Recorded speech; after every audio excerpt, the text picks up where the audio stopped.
Welcome to the Futurisity Podcast. Ukraine is entering the second month of war against Russia, fifth biggest army worldwide. Every fourth citizen of Ukraine was forced out of their home. Over 4 weeks of explosions, death, and corpses. According to the United Nations, over 10 million of Ukrainians left their homes. Russian soldiers, and it's officially, killed over 140 children. And it's hard to imagine how many entire families have gone missing under destroyed buildings. The new normal in Ukraine has changed. Following is the conversation with two guests, one of them, Danylo Supereka, you might know from the previous episode. The second guest is Anikita Zhilin, closest friend of Danylo, and since our trip in September to Georgia, my comrade as well. Danylo is currently located in Hamburg, Germany. Anikita is currently located in Vinnytsia, in Ukraine. Today, we'll be talking about results and outcomes after 1 month of war, current situation in Ukraine, information war, and why donating to the Red Cross is not a good idea. Glad to have you here, guys. Unfortunately, against very sad background of horrifying and bloody occasions. Why wouldn't you briefly introduce yourself and reintroduce yourself? Anikita? Oh yeah, I'm sorry, guys.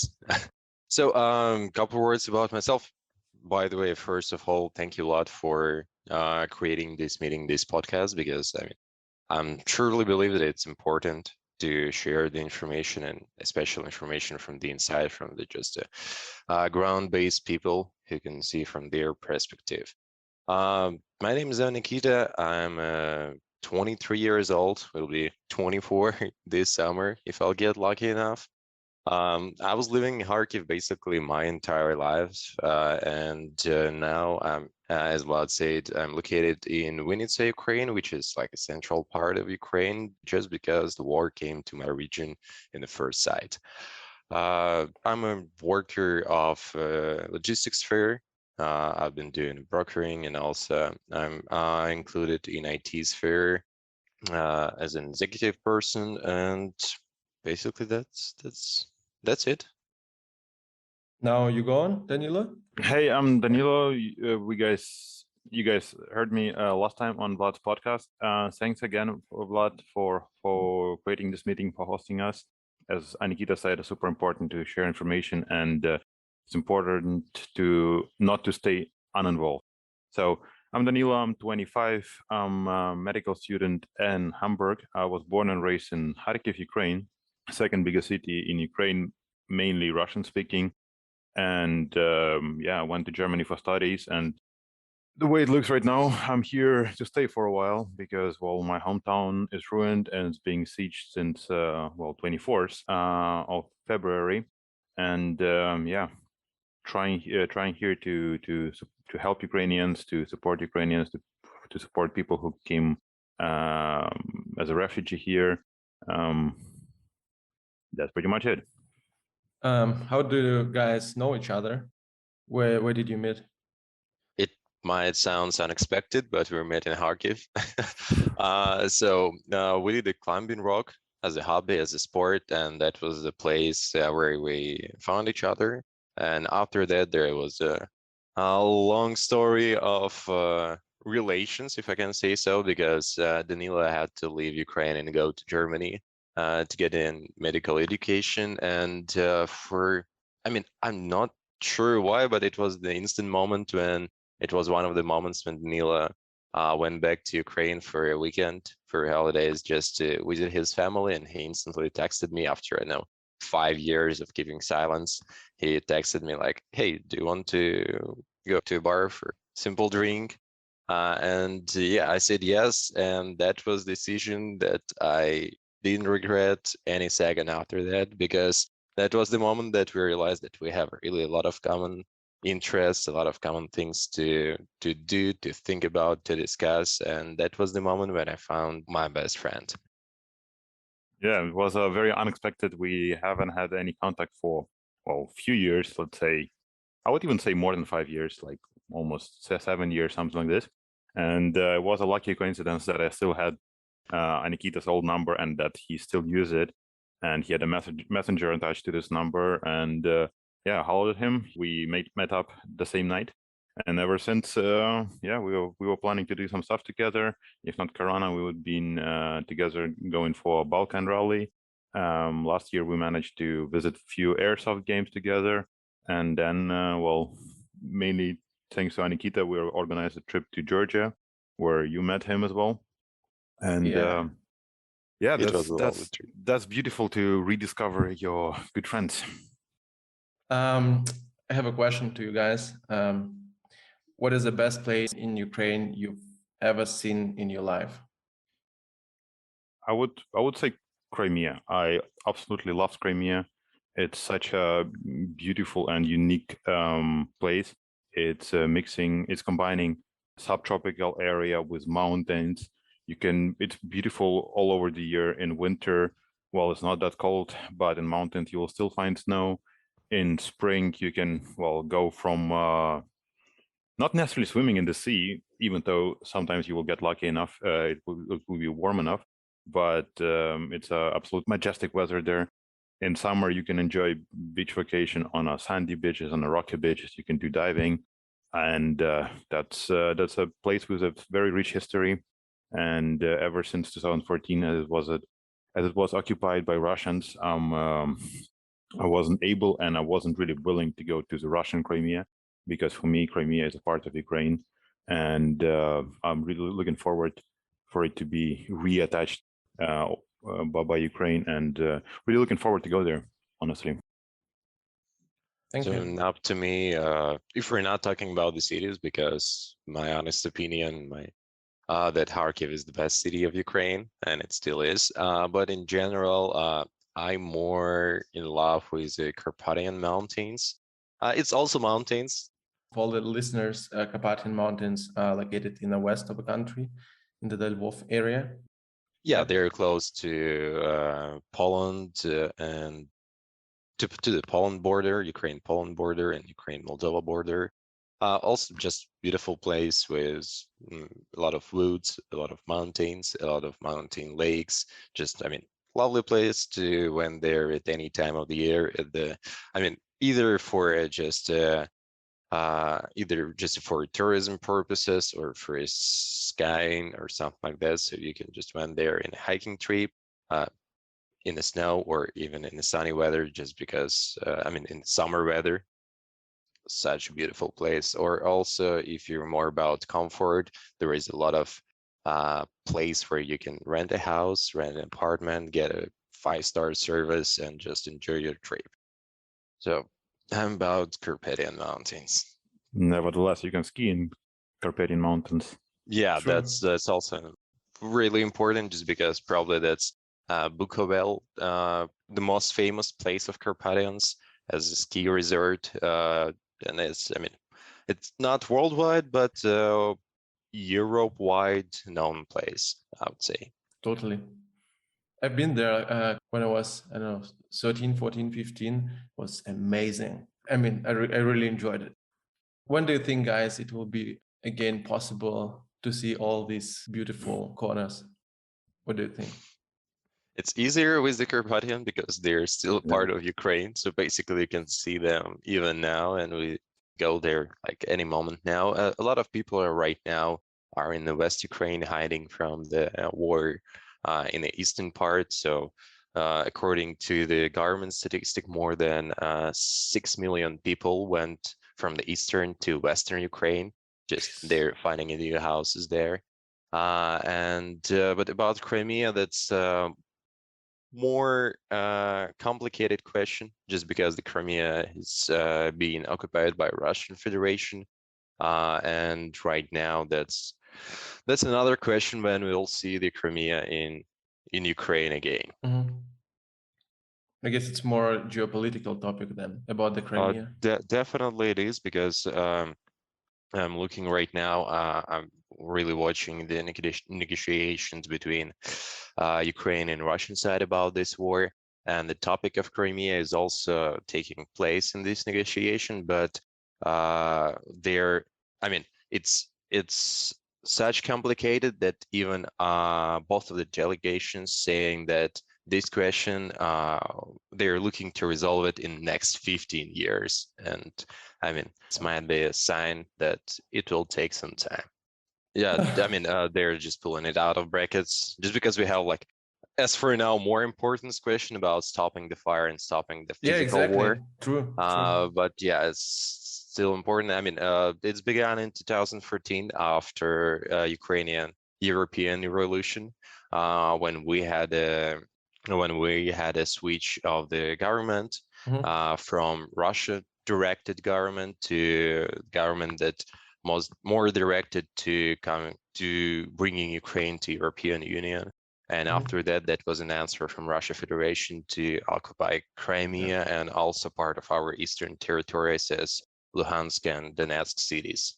The question is how to stop the fucking war all over the Ukraine, or at least in all these hot zones in the eastern part. And Crimea is not that kind of urgent question to solve right now. Yeah. For me, it's still Ukraine, and Crimea is always Ukraine. Yeah, and it will be always Ukraine. Yeah, but right now our main question that we're all looking for and that we are all seeking for is just to stop the fire, just because plenty of bombs, some of the rockets keep banging in our cities every day. Because I woke up on the 24th of February at 5 a.m. in the morning from the loud bangs.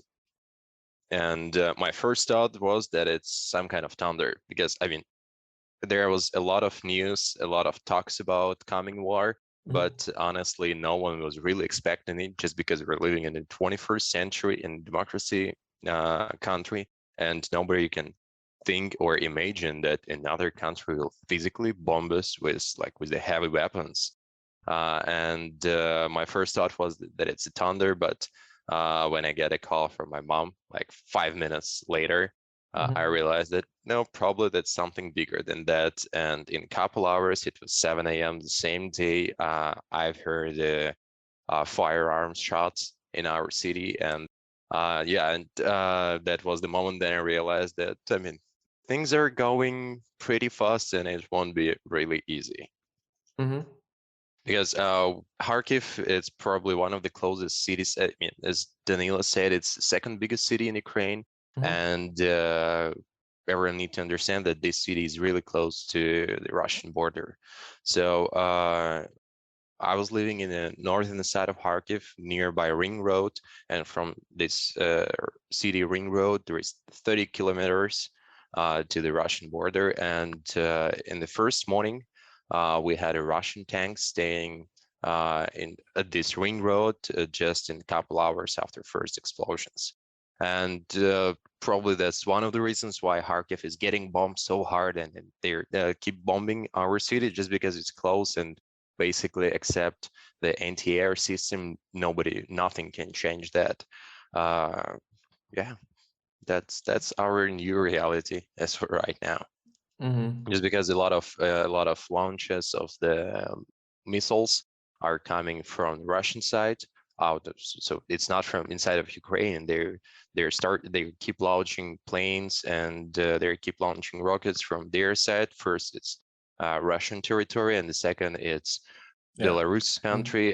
They are also using their country as a platform, as a place where they're placing their rockets, and they're using their infrastructure, the Belarus railroads, to keep killing people in Ukraine. And that's really sadly just because we have no answer to this, because Ukraine, that's not the country that started this war, and Ukraine has no plans. And I mean, we're proving this in our actions. Our army is proving, our government is proving these words every day, because we're not shooting back to the Russian territory. We're not shooting back to Belarus territory, just because there is a civilian people who are not involved in that, and they shouldn't be responsible for geopolitics or something like that. So that's kind of sad, and that's why we're hearing a lot of words about anti-air, anti-missile systems, just because that's the only opportunity to prevent such bombing, because we cannot destroy the points where these rockets are launched, just because they're located in the other country, in the third country. I'm really curious about what were your first thoughts on the 24th about how to protect yourself. What was your thinking process behind it? I mean, it wasn't a usual morning where you wake up, go get a coffee and start working. It was definitely something different. So what was your thinking process in terms of protecting yourself and your relatives and your beloved ones? Yeah, it definitely was not a usual morning, just because at least I'm not waking up every morning at 5 a.m. And it was another challenge. But I mean, my first reaction was kind of like controlled panic. I mean, I was calm in my mind and in my heart, but my body was shaking for a good 15 and 20 minutes because I mean, it's a lot of adrenaline and a lot of stress. The second thought, as I said, we're living, me, my family, my girlfriend, mothers, my mother, we all have our apartments and our houses in the northern part of Kharkiv, which is the closest part to the Russian border. So, and it's still the part of Kharkiv that's getting bombed the hardest and as much as possible, even comparing with the other districts of Kharkiv. I mean, I was in kind of panic just because I didn't know what to expect further, what to do. So my first plan and our first thought, first I called everyone to check if they are all right, if they are not injured, and hopefully, not hopefully, but God bless everyone we're all right and still all right. And our first thought was just to come to the one place, to the one apartment all together, just to keep together, which is a really good idea. And so we went to my mother's house. It's the same district, me, my girlfriend, her mother. So we joined up together. And after that, I got a call from my friend who has an office in the city center. It's an old building built before the Second World War II.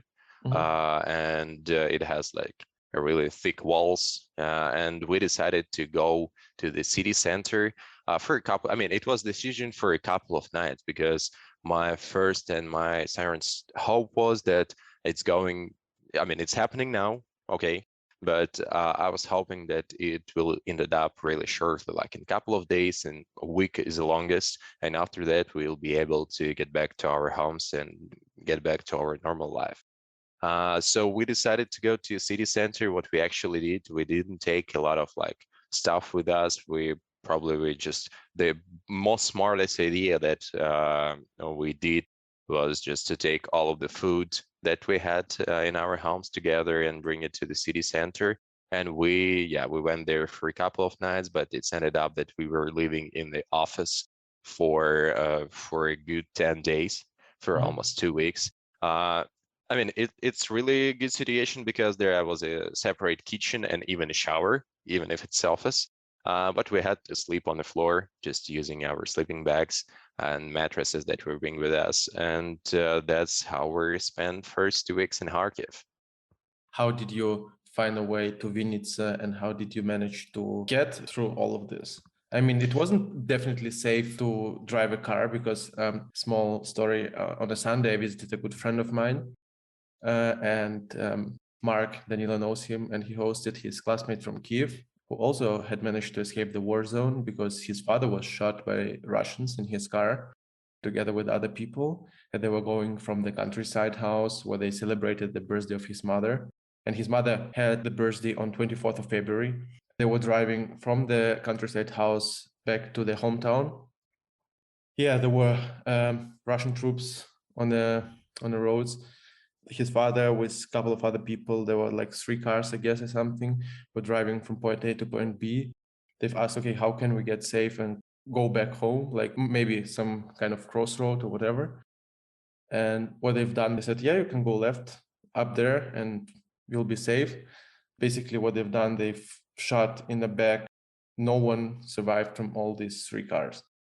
The whole tragedy happened, like, I guess, on 25th or 26th of February. So for me, the question is, how did you plan this escape process from Kharkiv to Vinnytsia? Because there are plenty of stories like I've told right now. So we ended up sitting in the city center, and I mean, it was a nice shelter because it's a really nice house, nice building, it's strong. One of my friends joined us, and our plan on the first day was to, first couple days, as I said, we were expecting that this ended up soon.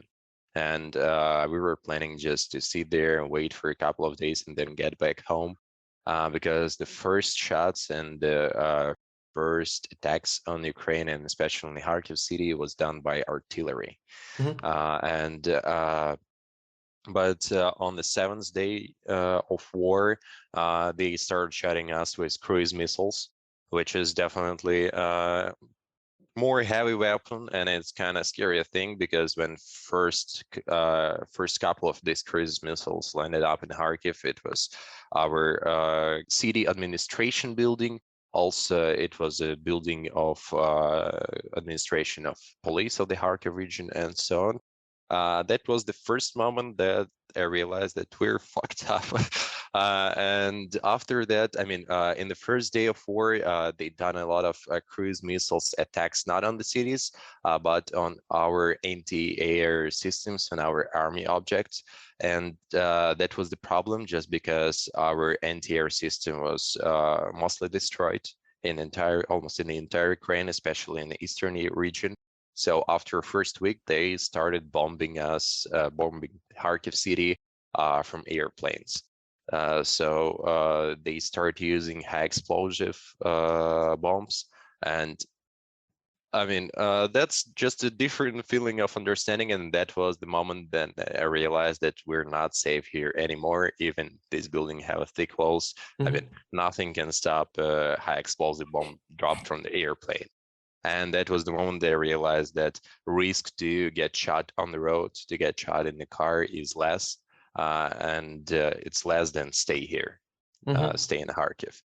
So we decided to go on the south to the Dnipro city. It's south of Kharkiv, about 300 kilometers. And it was like pretty silent over there, just because it's kind of far out of eastern Russian-Ukrainian border.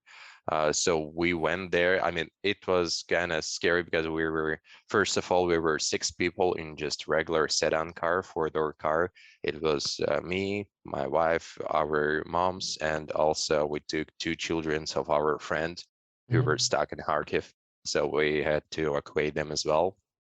And when you're sitting in house, just because from the first day that we went to the city center, we basically weren't escaping our home, just because it's dangerous, and it changed your way of thinking. And when you're coming outside, you're getting kind of a panic fear, just because you had a shelter before, you had a walls, and you had above your head, but nothing. Now you have nothing, and it was kind of stressed. And we were driving. When we were driving out of Kharkiv, we were driving through the streets, and it was pretty demoralizing and very scary, just because you can see. I mean, when you're sitting at home, you can hear the explosions, but you don't see them. But when you see the results of these explosions physically, you see them not on the photo, you see them live. The buildings that you remember were staying okay, and you see the lovely streets where you spent a lot of time of your life before the war, and it's very scary. But I mean, we all had the understanding that to stay in Kharkiv is more dangerous than leave Kharkiv right now, and that was our only motivation how we escaped. And I mean, up to our good luck, there was at that moment there was no bombs falling. First, there was no bombs falling from the sky, and the second, our military managed to get the road safe. So when we left the Kharkiv and we drove about 15 kilometers out of Kharkiv, we had a feeling that we managed to get through, and now we're in safe zone. And after that, yeah, so basically we went to the Dnipro city, stayed there for a couple of days just to relax for a little bit. And it was another surprise for me, for my psychic, just because for my mind, just when I went out for just a regular grocery store, and the people over there, I mean, grocery stores, supermarkets are working, coffee shops are working, you can buy medicine wherever you want, but couple hours away from this territory, there is people dying every day. There is people seeking for simply water and food. There is people that like just cannot leave their shelters, just because every day, every hour, or every minute a rocket can fall just on your head. And it was, it took for me a couple of days to adapt to the new reality, just because, it was such a weird first time when I went to the grocery store and I saw people just buying regular products, like that you're In the daily everyday buying life, for huh? your day. Yeah, I had a strange feeling that I want to shout, that I want to get in the center of this grocery store and shout like, "Hey, guys, there is a war coming! Just buy wherever you see, buy everything, just do something, hide." And I had to do like a I had to physically stop myself from that, just because my mind was screaming about that. My mind was screaming about fear, about this danger that's coming. Mm-hmm. And it was really weird. So after we stayed and relaxed for a couple of days in the Pro City, we decided to went west to the Vinnytsia city, where we right now, just because my grandpa is living here and my father are from this city. So I went here when I was young, a while, like at least 1 month in the summer every year I've been spending in Vinnytsia. And that was the point where we decided that we can be safe for at least for some time, and that's where we want to go. But kind of surprising was for me the amount of people that were leaving Eastern territories, just because first day when we left Dnipro, we get in our car and we start driving to Vinnytsia, which is about I would say, yeah, about 700 kilometers on the west. We drive out on the highway, and I never seen something like that before, because we're getting on the highway and the cars are staying bumper to bumper, just like it's the heaviest traffic. And you can see the cars going all the way as far as you can see. There is cars staying bumper to bumper. In the first 15 hours, we did about 150 kilometers, just because, I cannot even say that it's a traffic. It's just an endless string of cars going as far as you can see. All of the gas stations, they were empty. Yeah, And of when I'm course. saying empty, I'm not meaning only gas or fuel. I'm meaning totally empty. There was no water. There was nothing. The grocery stores at the gas station were shut down, just because, there was such amount of people that everything just went out of products, and logistics were heavily damaged, as well as just because of high demand. And so we managed to get the 700 kilometers in about three and a half days. And in the first day, as I said, for 15 Really? hours. Yeah.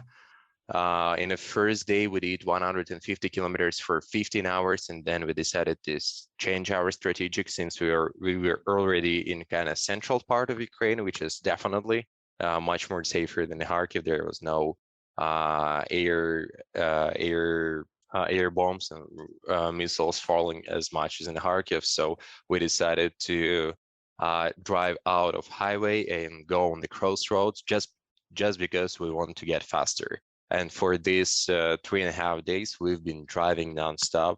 So we were waking up every day at 6 a.m. We had 30 minutes to take a breakfast. And after that, we were getting in the car and we were stopping no earlier than 10 p.m. Usually it was like 10 p.m. to midnight. And all of the time, nobody was leaving the car. We were stopping only for fueling purposes. And our stops was as quick as possible, just because due to the heavy demand, heavy traffic, it was really hard to get through. So yeah, that's how we managed to get in Vinnytsia. That's absolutely phenomenal, crazy story. Like, I have no words, literally.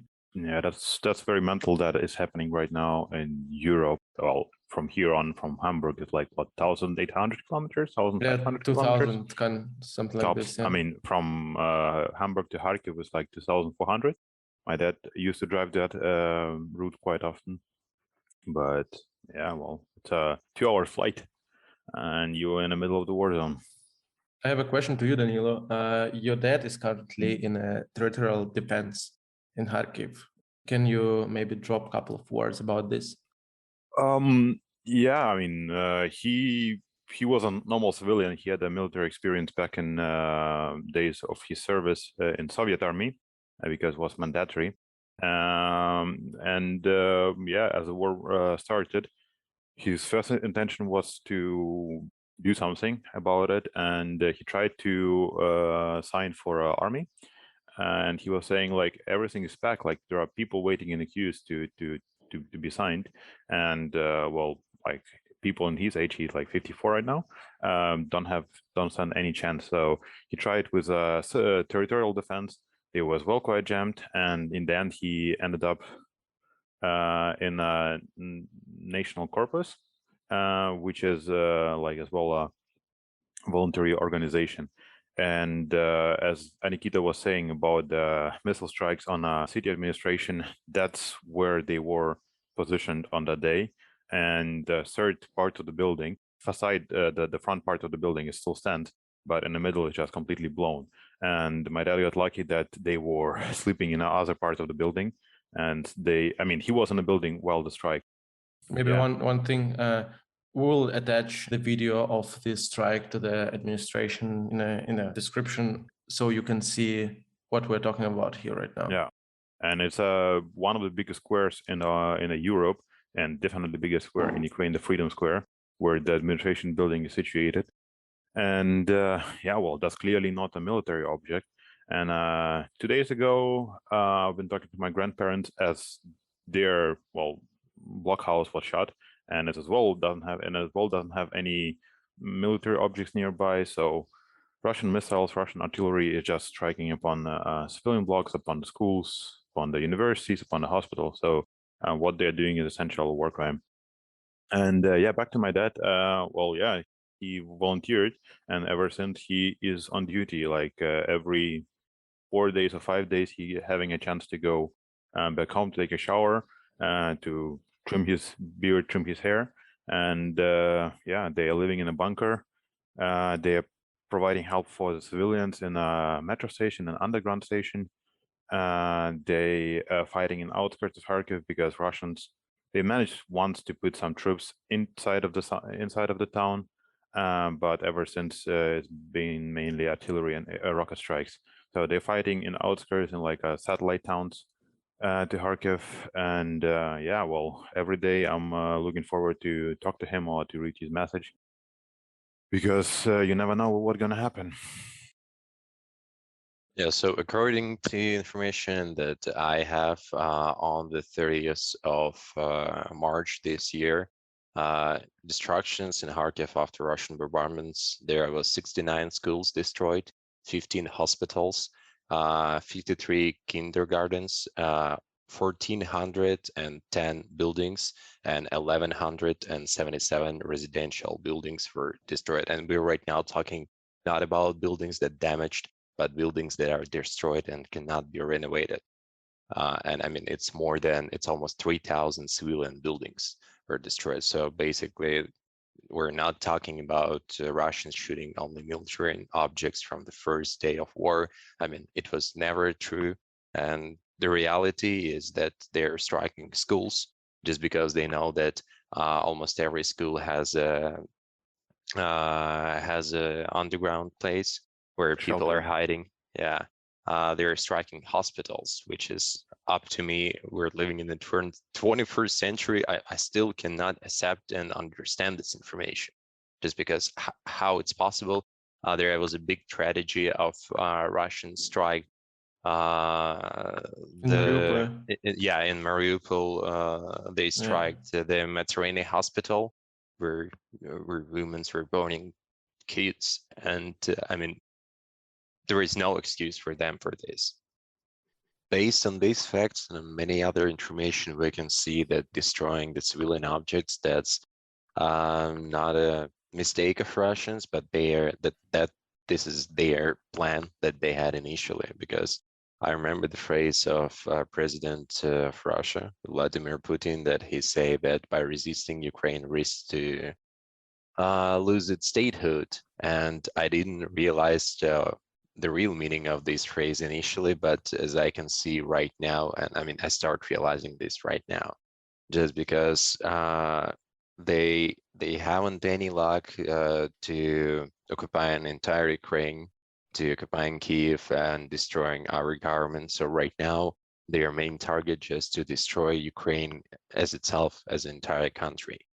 So, and we can see this in many facts. So Ukraine were well known as breadbasket of the world.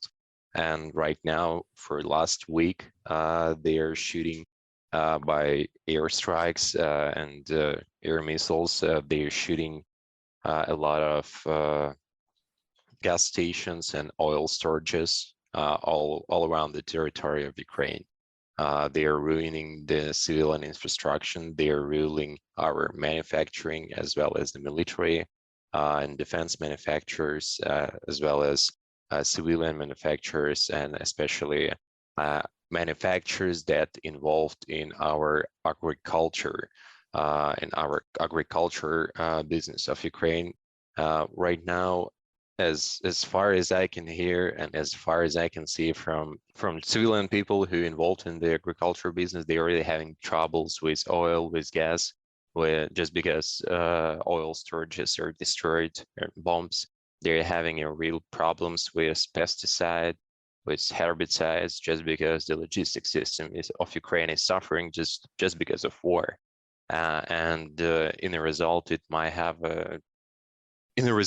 might be a really bad situation for entire Ukraine and especially for entire world, just because Ukraine is well known as a country that produces a lot of food supplies, a lot of oil, a lot of seeds, a lot of bread, flowers, and so on. Now we can see that at this point we can surely tell that the main target of Russian Federation is just to destroy Ukraine as itself, not just to capture the power here or capture the government here, but just to destroy Ukraine as a people, it's just a human being place. And that scares me the most, just because, first, my heart is daily aching and I feel daily pain for my country, for my people.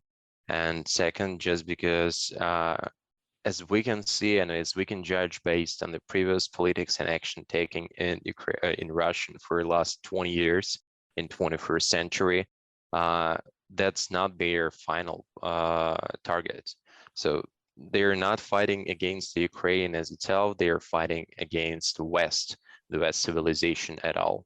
And words that President Putin wants to return the USSR, that's not just a brave words, that's the reality that they're going to, and they're doing this according to their plan.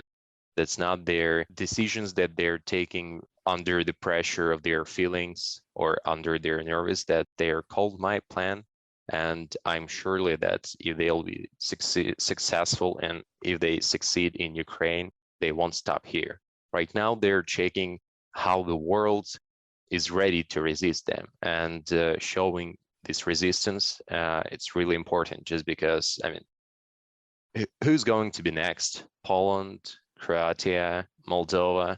There is a lot of countries that have shared borders with Russian Federation, and I'm sure that Ukraine is the first, but not the last in this list. Yeah, Russia is not fighting for the Russian-speaking people in Ukraine. Russian language has become not official language in Ukraine, but within the last 30 years of independence, Russian government couldn't make its people hate Russian more than Putin did, within a few days of February. I have a feeling that a lot of my friends from my hometown who was speaking Russian their whole life, they are switching right now to Ukrainian because they don't want to be speaking the language of the occupant. It's chauvinistic. In Russia, they always saying that Ukraine has never existed as a country. It's been like a sub-country of Tsar's Russia, of Soviet Union, of nowadays Russia, even though Kiev existed way before Moscow. They were never really accepting in their mind that Ukraine is an independent country with its own needs and its own plans and its own culture and its own people and its own language. But honestly, nobody could make Ukrainians hate Russia more than Putin right now. So, I mean, his whole talks about saving Russians, saving Russian-speaking people, saving Donetsk and Lugansk nations, where from they ever existed. It's completely bullshit. It's lies, it's manipulation, and it's there to destroy the wealth of the people, to divide the families, to split friends, and eventually to override Ukraine.